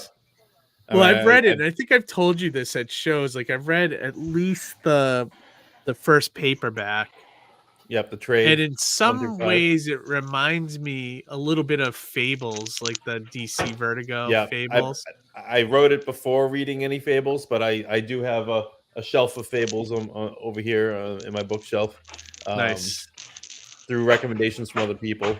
But there are similarities where there are like creatures that nobody else knows are there hiding amongst us. But right, yeah, the whole thing about really them hiding in plain sight, and yeah. Oh, what's Matt holding up? Hang on. Oh, he's got his Fables. Nice. Yeah. Nice. Is that the newest series, Matt? The one that just came out. Is it good? I haven't read it yet. It's really good. Is it? Oh, good, because I was sad when it ended, and I haven't picked up any of the new stuff yet. Yeah, they brought it back, and it's good because what they're doing is that it's supposed to be on a monthly schedule, but I'll take every 3 months if the book is going to be quality. Yeah. Is that what it is now? Every 3 months? It almost feels like whenever they're putting it out, because I almost go to the store and I'm like, oh, Fables is here. I completely forgot about that one. Yeah, that's the thing with DC recently is that like their solicit dates are like way off. Like the Green Arrow was initially supposed to be a 6, and then it seemed like it was ongoing, and then they say it's 6 of 12, and then one issue came out 4 months after the last one. It's just really weird. Yeah, they're all over the place, and that's probably going to be the last Fables thing, though. Did you hear what happened with him? No. Oh boy, I heard about this too. So yeah, I guess him and DC had a little bit of a falling out, like, and I don't know where they left off. I know at one point Bill Willingham had put it up, said, "Here, it's in the public domain now." And that's Anybody right. Wow. Yeah, I saw that. Now. And then DC's lawyers stepped in and said, "Whoa, hold on." No one couldn't do anything about it because and I don't know where it kind of left off from there. Like, I don't think it's settled yet. I mean, I could be wrong, but guys, I actually really have to jump off at the moment. I'm sorry that I have to leave early. But I had a great time. I really, and just definitely so much fun, just like talking about just comics in general. And I appreciate you wanted to ask me about Witch Hunter too, but I definitely got to split. Just wanted to take a quick look at your site here and just let people know. Let me grab the link here so that people put it in the thanks. chat for them. Yeah, we just streamlined the site to just make it a little bit just easier for traffic. So it's just the basic stuff up now, the trades that we have coming out. And these are like the 3 like main titles from Monarch, basically. Yeah, those are the 3 ongoing. Tales of the Fenris Wolves is Vikings who are solving the first X-Files. Oh, cool. And A Saga of Evil Monkey Man is like every conspiracy theory you've ever heard.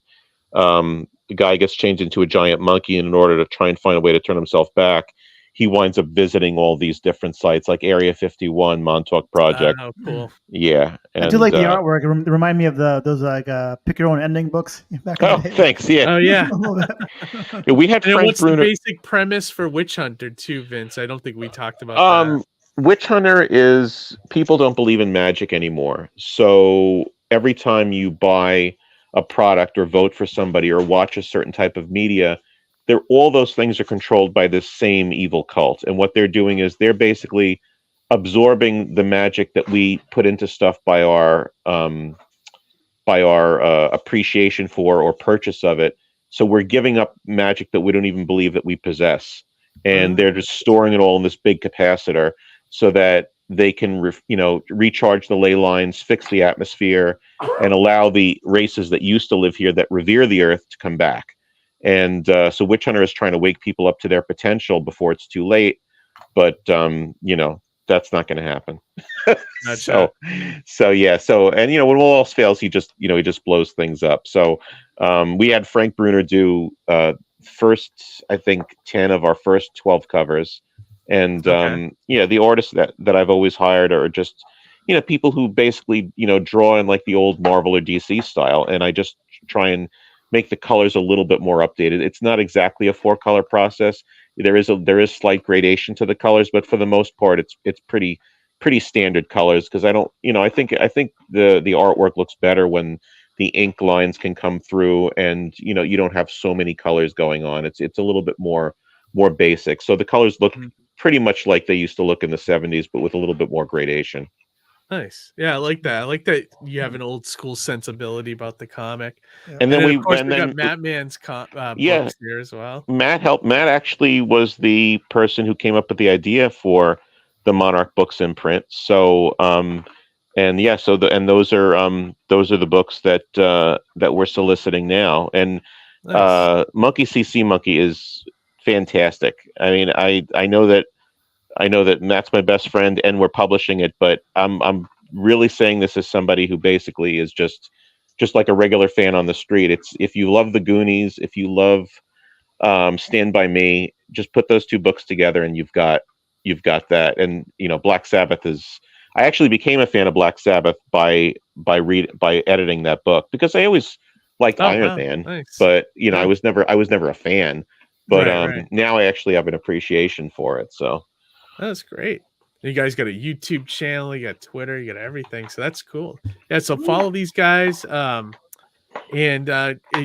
is this where they would go to get the books from you? Yeah, the links, if you click on the links there that are on the website, it will take you to the Barnes and Noble or the Amazon store where the trades are. Yeah. Cool. And the great thing is that my co-publisher Blake really spearheaded this, is that we've won a bunch of awards already, which is just blows me away. So we've won like the Independent Book Publishers Association.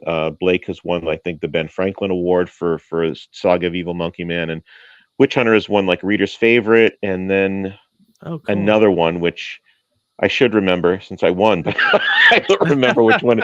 There's a seal on the book. You can see it there as a gold seal. But yeah, I mean, so we're really honored by that. So I know we're going for another Ben Franklin. There's a cutoff date coming up, so we're putting in the new volumes of the trades are going in for that. So nice. Yeah, so yeah, there's a lot of stuff going on. We're having fun with it.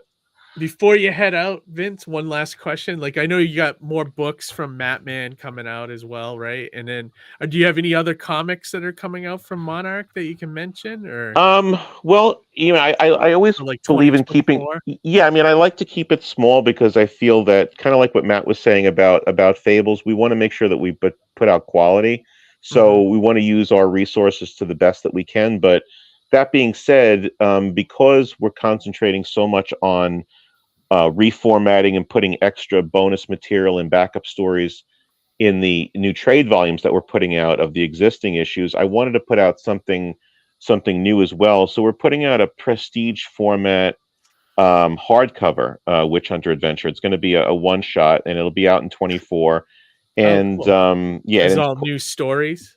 It's one story. It's called The Revolution by Night. I'm a huge Blue Oyster Cult fan, so that's one of their albums, and it's basically takes place during the Revolutionary War, and it actually features Witch Hunter's father, because Witch Hunter was burned at the stake in 1692, but resurrected in the mid 90s. So during those 200 years, there was essentially nobody to basically fight the Scarlet Circle, which is the evil cult. So his father is going along sort of collecting all the artifacts that eventually Witch Hunter is going to be using, that are all part of his costume.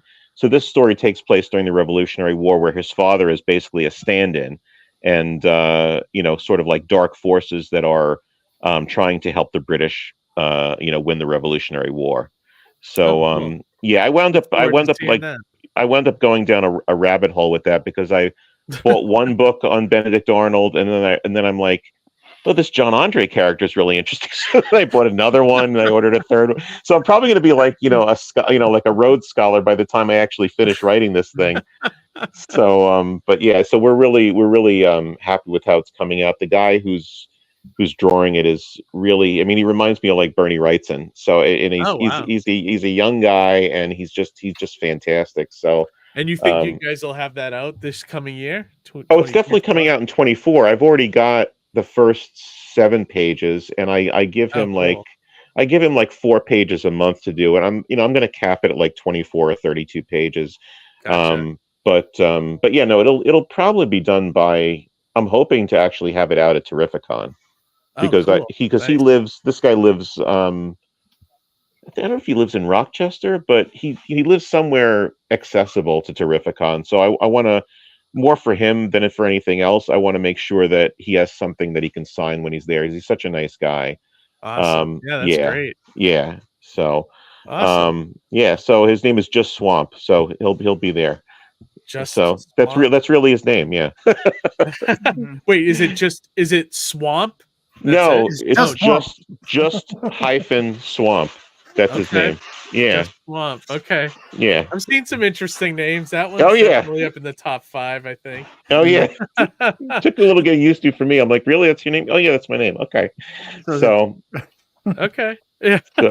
So we could talk to him about just that. Just that. An hour conversation right there. Right. Yep. but anyways, yeah, Vince, thanks for joining us. Thank you for having me. Nice And meeting you. yeah, you too. Nice meeting you, and good seeing you, Jay. And Matt, I'll see you in a couple of days. Love you, bro. I love you. Talk to you guys later. Have a good one. Good night. Bye-bye. Bye-bye. Bye-bye. But I'm probably not. I'm gonna probably wrap this up soon, anyways, because we've been going almost 90 minutes. So you knew that would happen with all of us. I know. It's just you just get talking, and it keeps going. So Jay, Matt, anything else? Like Matt, we haven't really talked to you about your writing, and you do a podcast as well. Like we haven't mentioned that at all. Like, I can talk a really little bit quick about that. Yeah, so I do 2 monthly podcasts, music podcasts. One's called The Radio Eclectic. You can get it wherever you get your podcast. And one of the things that I do in the show is I play DJ for an hour. And I always talk about the fact that there is no good music out there, is what everybody says. There is some amazing stuff out there, just you can't get at it. Nobody has it. It's not like the old days where distribution was getting things out there and good music was getting put on the radio.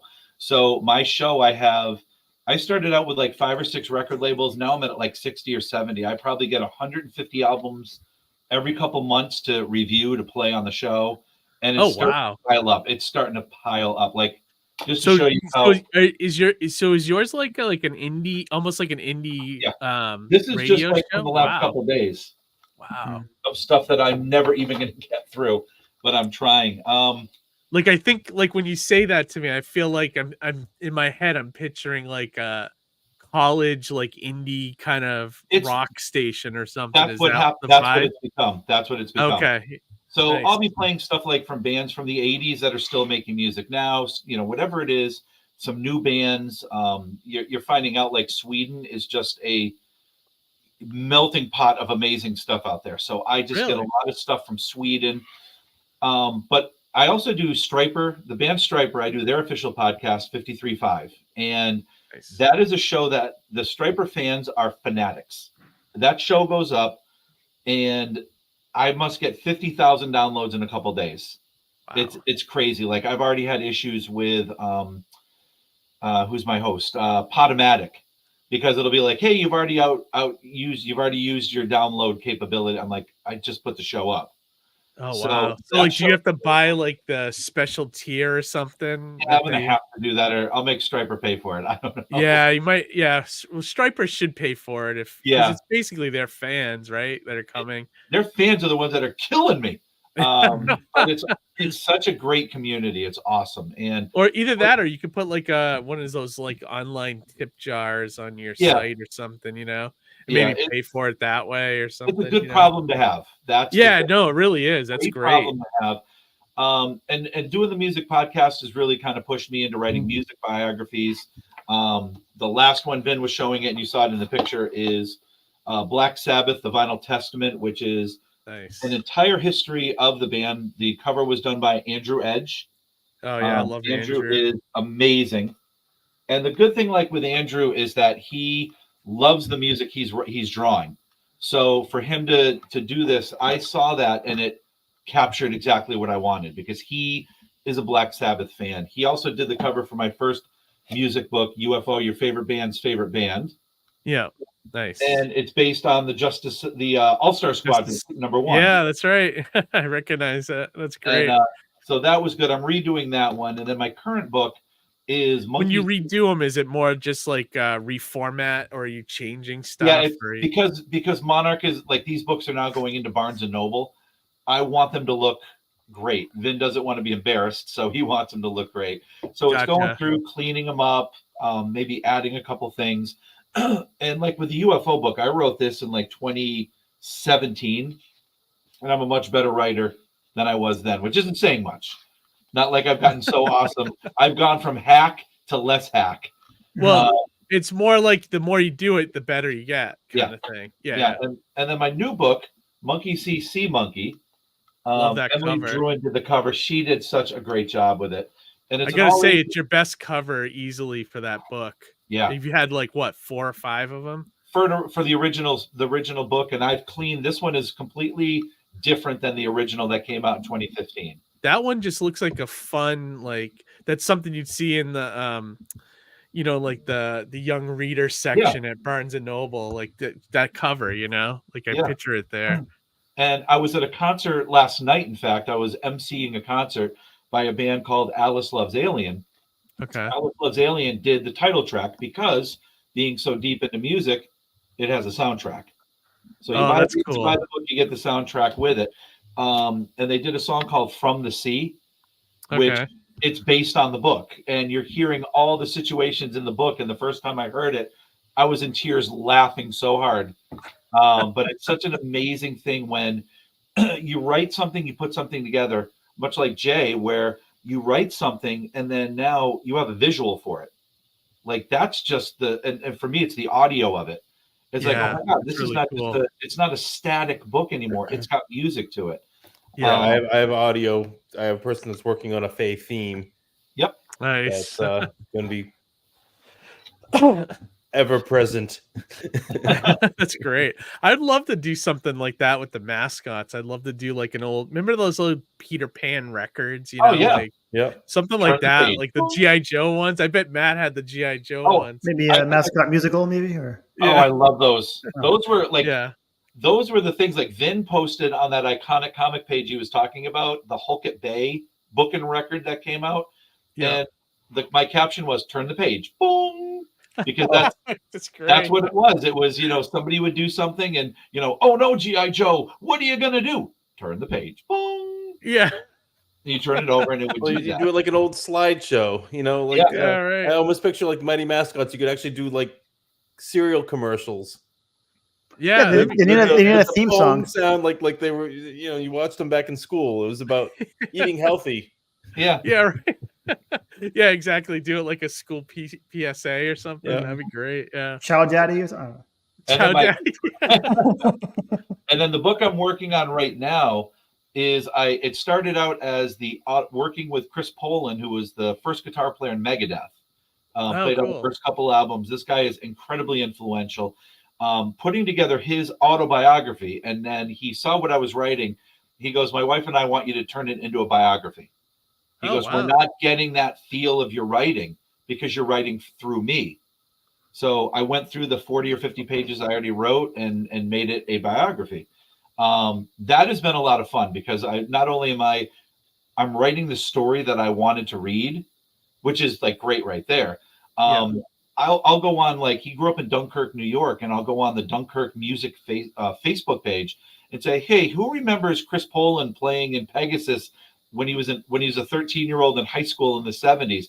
I will get a crap ton of responses with pictures.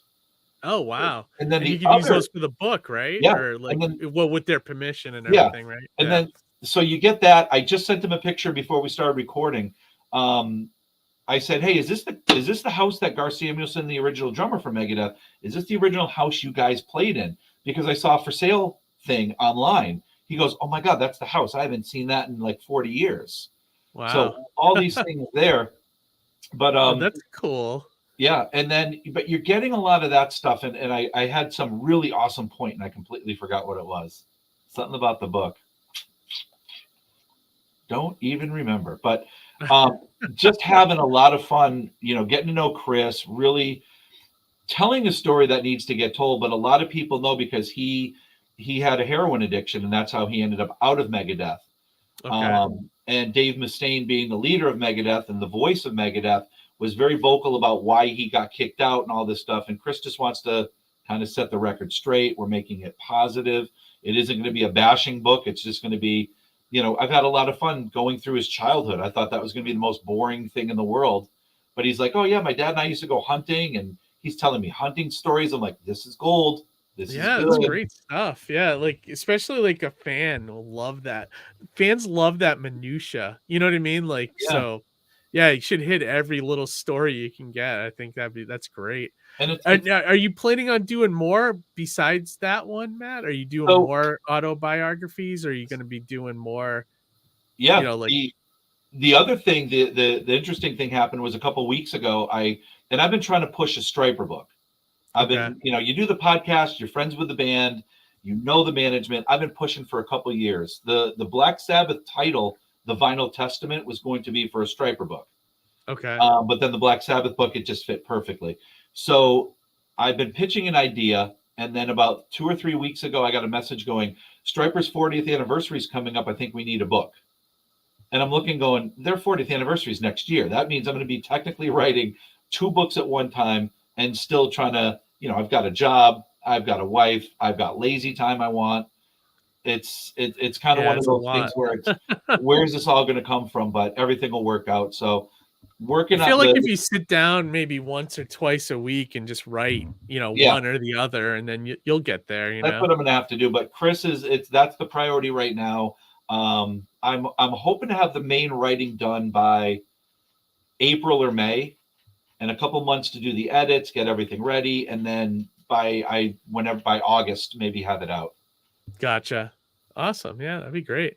Are you Jay and Matt, you guys planning on doing a lot of shows this year, convention wise? Yeah.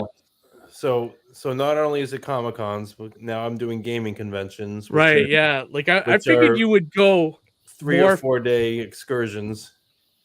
I figured you would do more of that than less Comic-Cons. Yeah, I am doing more of those. And now I can also do psychic fairs. I can do.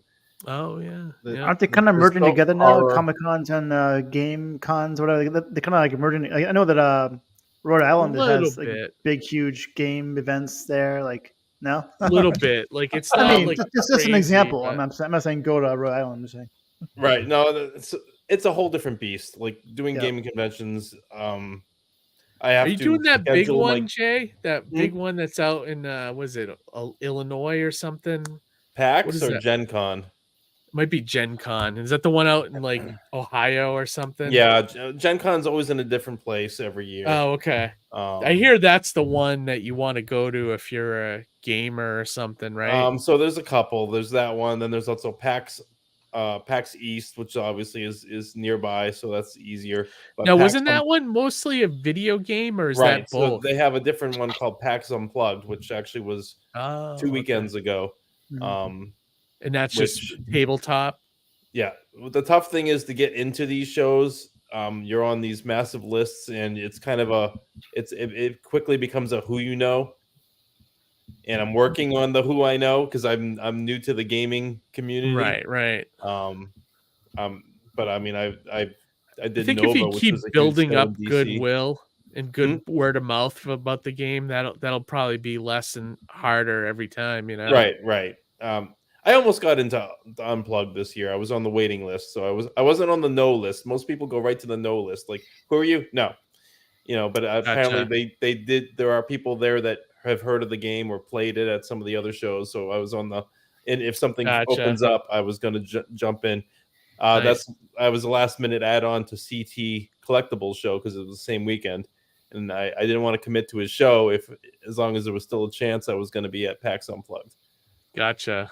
But PAX Unplugged also very expensive. As you know, going to any big show that you have to travel to, you got to get there. You need a hotel.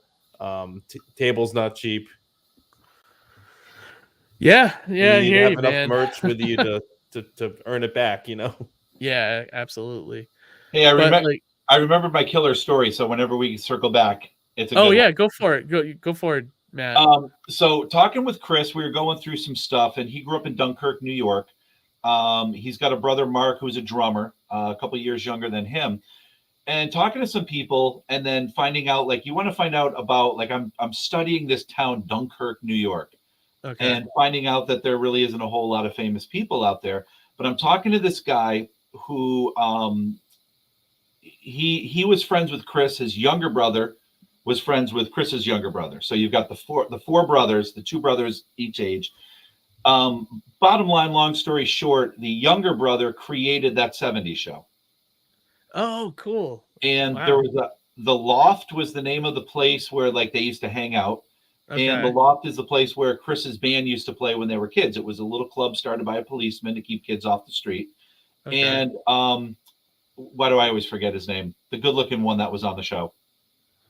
Ashton Kutcher? Ashton Kutcher. Oh. So Ashton's character, I should have said the guy one. Right. So he's pretty hot too. I mean, Ashton Kutcher's character is based on Chris's brother Mark. Oh, okay. So you've got all these like really weird symbiotic things where you're like talking to one person and it's like, oh yeah, that was my brother and I did this and I was here. And so you have that whole 70s show connection. So I would be talking to, oh boy, is his name Mark Brazil. I'll be talking to Mark in a couple of weeks to kind of get his thoughts and ideas on the whole life in Dunkirk, New York. Nice. And then are you going to have some questions about the 70s show and all that? Oh, we'll probably throw something in there. Nice. You He's should. hanging out down the street. Yeah. Right. Is Kutcher still married to Demi Moore, or is that he's still Mr. Moore, right? He's with Mia Coolins. So it's still the girl from the 70s show. He whatever her name is. Right. Meg Griffin. Yes. Yeah. Yep. I was thinking Meg Bundy, and I'm like, no, she's too old. But awesome. But yeah, we've been going about almost an hour and 45, so I'm going to start wrapping this up. So first, let me just throw out the link for Fae on Kickstarter. If you guys are watching this tomorrow, this is also in the description of the video. So if you forget, Jay's already hit his goal. He's done many Kickstarters and fulfilled many Kickstarters, so you do not have to worry about. This is going to be a quick turnaround too. You'll have your stuff in February. Nice. Wow, that's really quick. The book is mostly complete now. I just have to add the stretch goals that got unlocked. Gotcha. If there's any delay, it's going to be on right after that. Stretch goals. So yeah, gotcha. And how much is the tier to just get in on the new module? The new module, digitally, I got it up here on my screen right here. If you want the digital version, it's it's 15. Okay. And then if you want the physical book, it's 150 pages, full color, 8.5 by 11 book. It's 25. 25. Yeah. And how much is if people are coming to Fae for the first time and they want to? You have to buy the source book to get started. You need the rule book. Okay. How much is that? So again, if you want to buy the digital version of the rule book, you can get it for 25. But you can get the hardcover full rule book for 50. Gotcha. So you could get if you wanted all physical, and the new module would run you about 75 for everything. And then there are bundles that things get cheaper because you're getting more and more stuff. Right. So get custom dice if you want to get the adventures like the one you guys played, stuff like that. The bigger bundles save you a little bit here and a little more here and there. But everyone who orders through the Kickstarter is going to get first edition. They'll all be numbered and signed. Oh, really? Okay, yeah. That's kind of nice. Yeah. That's what I did with the rule books. I actually I kept number 1 for myself. I sealed it in plastic and I put it on the shelf. It hasn't been opened other than to write the number and sign it. So that's great. And in the artwork inside, you did a bunch of the artwork, but you also got a bunch of artists, right? To work on it. So I do probably 90% of the artwork inside. That's cool. Ryan Santos, he's done some work for it. Awesome. Rusty Gilligan's done work for it. Jim Lawson from Teenage Mutant Ninja Turtles has done work for it. Mark Midorosian, who is a Disney guy, he designed Jessica Rabbit. He's doing some work for it. A couple of other up and comers have been submitting some work. I've had to work with them, get their work up to par. But we got a couple of other newcomers, first time being published artists involved too. Cool. Yeah, and I have a couple of writers that are actually working on new adventures, and I want to hook them up with other artists, so I don't have to be directly involved in everything that's made. It would basically be like I would go through it and make sure it fits the canon. And speaking of that, me and Johnny are supposed to get together with you sometime this winter, and we're going to talk about doing expansions with our characters and stuff. Right? I totally picture a supermarket situation with a bunch of monsters that are trying to be the mighty mascots. I like it. Self checkout, whatever they got to do. Yeah, absolutely. No, I love that. So yeah. And what was I going to say? And and with Johnny, it'd be like a mall situation, right? Oh, yeah. Trying to escape like zombie type creatures, Yep, exactly. Awesome. And then I'm also going to post in the chat, Matman, a link to his website as well. Is that where, Matman, is that like the one-stop shop for you? Like where you can get the podcasts, the books, everything? Okay, perfect. And there's pictures all over the place of me with my musician friends, and that's kind of cool. I also do a monthly chart, so you can see where the music is. Like, where do I rate it? Because I go through and I keep a monthly chart of what albums are, what do I think is the number one album in the world right now? You're like Casey Kasem almost. I'm Casey Kasem. Just like it. Just like it. And now we got a request. Right. Do a countdown. This week's top 10. You gotta do like a, you can tell like a little story too, right? And she writes, "Dear Casey." Yeah. Perfect. I remember when my dad left. It was a sad day. Can you play "If You Leave Me Now" by Chicago? Yeah. Here you go, Stu. Boop. Turn the page. So funny on Sirius, you can listen to, like, if you listen to like the 70s channel, they just run the countdown all the time. Yeah, they just run it on there with like all his original audio, and it's great. I always hear I love it. Shaggy or Robin from Super Friends. Yep. Nice. There's also one, it's awful. I can't even listen to it. But there's one that came out years ago where it's a cut that didn't make it because he started flipping out in the studio. Oh, I think I've heard that. It's about a dog that died. And he starts going, "You didn't tell me that it's a dead dog?" And he just starts freaking out. And you're like, oh my God, this poor person lost their pet. And he's freaking out about it. "I'm doing a dead dog dedication. What is going on?" Oh, yeah, I've heard that. I think Stern played it actually on his. Yeah, I think he has played it. Yeah. He's like, "What the fuck? We're doing ads inside." Like, it's just so bad. Yeah. You should, like, you never heard that guy swear. Like, you swear he was like, you know what I mean? Like, what's his name from a current? What's the guy? The guy. You're thinking of Bill O'Reilly? Bill O'Reilly who flipped out like. Like, fuck it, do it live. That guy. Yeah, Casey lost it. Yeah, I heard that. That's funny. So yeah, and I also shared Jay's link tree in the chat here. Yeah, although it's coming up in a weird. Are you guys seeing it? It says opens in a new tab for some reason. Yeah, I don't know why it's doing that, but I'll add those links to the description of the video as well, and so that'll be there if you're listening to this tomorrow. So check these guys out. Check out Fae. Back it right now while it's live. It's live till when, Jay? The 30th. So 30th. Okay. Makes a good Christmas if you have remorse that you did not get Fae for Christmas, you still have a little bit of time to grab it.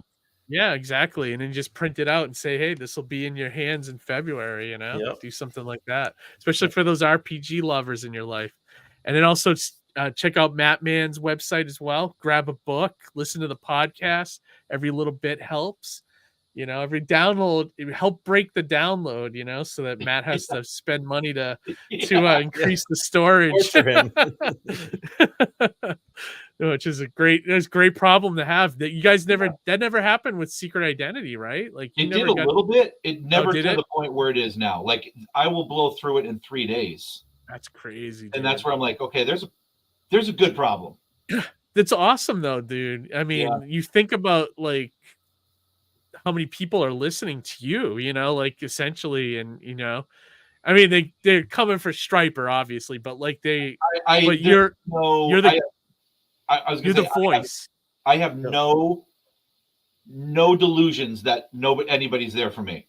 Yeah, it could be anybody doing it, and they'll come, but I just happen to be the one. But you have a good voice for radio, and you also like you're likable. So I think like it was pretty. Like if you close your eyes, you think that he's back on on top of the ground. Just go. What the fuck? I'm doing ads. I can't believe it. Damn dog died, and I got to talk about it. Yep, it's uncanny. Oh, terrible. That's awesome. All right. So everybody, we're gonna wrap this one up. Harry, you have anything you want to add before we start closing this I'll out? just be busy paying off my water heater and hopefully you want us to start you a GoFundMe. Yeah, probably should actually. And then I'm not sure when that comic comes out, but when it's done, I'll show it off. Yeah, I'd like to see it too. Yeah, so I want to see it actually complete. So maybe if I have the hard copy, I can hold it up and show you some before and afters. Of what I did and stuff. Yeah, yeah, I'd like to see it down the road whenever it comes out. So next Monday will be another episode. We'll be live. I don't remember the 2 guests, but then that's it. Then we're off for 2 weeks for the holidays. So next Monday we'll write it and we'll do it live. You will do it live. You do it live. Yeah, exactly. All right, everybody. Have a great week. Check out these guys, and most importantly, read some comics, and we'll talk to you later. All right, bye, everybody. See you later. Bye. Bye. Good night.